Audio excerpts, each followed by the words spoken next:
You've been called the savior of young men and a danger to society. Do you see the truth in both perspectives? Absolutely. There's always truth in both perspectives. How can you be the savior of young men without also being a danger to society, especially a society which is demonizing young men? If the society is deliberately trying to demonize masculinity and damage young men and destroy the masculine spirit of resistance, then you are their savior and a threat to society at the same time. I understand why my enemies call me a threat. I understand why they don't like what I say. I understand why they want me to disappear. But that doesn't mean I'm not helping the people who I'm trying to help. So in fact, I would say that it'd be impossible for the first statement, that I'm the savior of young men, to be true without being deemed a threat. So there's no light without dark. Equal and opposite forces is extremely important, which is actually why I believe I'm so monumentally well known. My haters don't realize that without the opposite pushback, without the opposing force to the things I say, I wouldn't be nearly as viral anyway. The fact that every single thing I post, half the people agree, half the people hate me, the comment sections go wild, the algorithm picks it up. Like, they do me a favor, these people trying to get rid of me. And they're threatened by me, and they're threatened by my ideas, and I understand why, because my ideas are based in the reality of brutal competence. I believe that life is a meritocracy, and those who deserve to win are going to win, and those who try hard are going to win, and that the universe gives everybody what they deserve. And if you have everything you've ever wanted, you deserve it. And if you don't have what you want, you don't deserve it. So the liberals and the people who hate me, who sit around on on anxiety meds and Xanax, or sad, and they're depressed and they're overweight, they look at the world in a completely different way. To adopt my mindset would be destructive to them, because then they have to admit that they are the reason they failed. Instead, they rather pretend someone else is the reason they failed, or something else, systematic racism or capitalism. So they don't like to adopt my worldview. So for that reason, they see me as a threat, because if my worldview is adopted, then people like them will be seen as what they are, which is losers. And losers don't want to be recognized as losers globally. I don't think you're ever going to be able to go through life and do anything significant without having a huge portion, a huge considerable contingent of the population desperate to try and induce your downfall.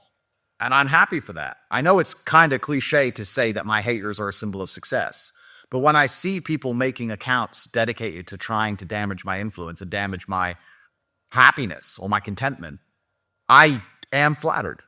I'm genuinely flattered by that. That's how I know I'm doing well. So you need the equal and opposite forces. There wouldn't be fan accounts if there wasn't hater accounts. I really am, truthfully, a light and dark guy. I always have been. I've never looked at the light in my life and expected it to exist outside of the dark. Every time I've made millions and millions of dollars, the next day I prepare for something bad to happen. That's just how my mind works. I'd make all that money and I'd sit there and I'd be stressed. And the chick would say, why are you stressed? You just got paid $30-40 million. Why are you stressed? And I say, no, because this is when the bad thing comes. Now I'm worried. I'm preparing for the bad thing. There's no such thing as a free $30 million. There's no such thing as free being the most famous man in the world. These things have a cost. These things have a price. And it has to be paid. My life is just work. But that's boring, right? But that's the truth about it. I'm on my laptop all day, every day. I have 18 hours a day of screen time. I'm either training or I'm working. Do I know some women? Yes, of course. Do I have some fancy cars to drive? Yes. Can I go to the odd restaurant? Yes. But the majority of the time, all I do is work, because that's what I enjoy to do. I don't think most things outside of work are as entertaining as the work itself. That's why I'm successful. Yeah, I do have women who I know, and yeah, I can have that crazy lifestyle, and I did it for a while. But I wouldn't even say it's empty. You know, people get successful and they start to say, oh, I'm above that. It's empty. It's empty. It's vaporous. That's true. I just don't think it's as fun as working. I think just winning is fun. I think the whole point of life as a man is competition in the first place. You need to work to win. A result of success. So what you do is, when you make a whole bunch of money, you can't just show your bank balance all the time, right? So instead you show a lifestyle. That's what you do. You show a lifestyle to say, look how successful I've been. Here's how fantastically I've done in my business. So here's the lifestyle to reflect it. But once you get to a certain point where you're known internationally for that lifestyle and you're known globally for making the money, you don't need to show off anymore. You know? So it's like, okay, well, I'll just rather just make the money. It is kind of fun.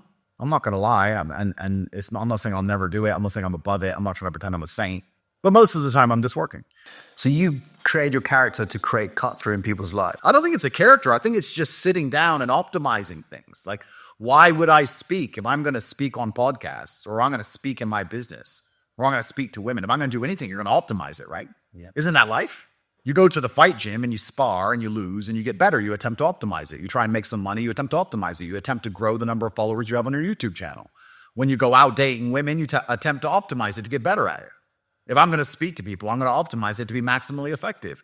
I want to be the person who can say less words than everybody else and have a larger impact. That's what I want to do. I've chosen that. I've decided to do that. I understand that to be able to do that, I also need to have a certain persona and a certain capability. It's hard to do that if I'm not financially successful. It's hard to do that if I'm physically weak. If I walk into a room and I want to bellow and I want to sit and talk in a particular manner, but I'm physically weak and broke, nobody gives a shit. But I have real-world accolades. Also, a lot of my real-world accolades are based on the fact that I've suffered and I'm prepared to go through difficult scenarios for the things I've said, which once again adds credence to my words. If I have to go to jail because I talk, people will listen when I talk. Once again, equal and opposite force. So the harder my enemies try to damage me, the more powerful they make my voice in the first place. So this is just a conscious decision. I think most men kind of consciously do it. Every man wants to be more effective. But it's prepared. I don't know how prepared you are, the difficulty meter. As you turn it up to 100, there's another meter. There's a trouble meter that goes with it, I'm assuming. There's a hate meter that goes with it. A lot of people are not prepared to say what they truly think the way they think it because they're afraid of the backlash. They're afraid of what comes online with the he. The only few people you see on the internet talking the truth, a lot of them are anonymous. And it's amazing how subdued the average man has become. It's truly incredible. They're scared of what? Scared of what? So I refuse to operate in that frame. I go through life and I want to leave a footprint on everything. Everyone I've ever spoken to, I want to leave an impression on. Every room I've ever been in, I want there to be energy in the room that people can still feel after I leave. This is why my enemies struggle with certain concepts they're trying to make me understand when they come along and say, oh, carbon footprint. I want to leave a footprint. I want a carbon footprint. If we could measure all of our carbon footprints on a leaderboard, I would be pissed off if I wasn't number one. I want to win. I want a footprint. So that's why they'll never get through to me. That's why they'll never understand me. That's why they see me as a threat. I respect and understand that, but I'm not going to change. So yeah, they really have put a lot of energy and effort into trying to stop me having influence over the youth. And the primary reason is because I convince people to think for themselves and to say what they think.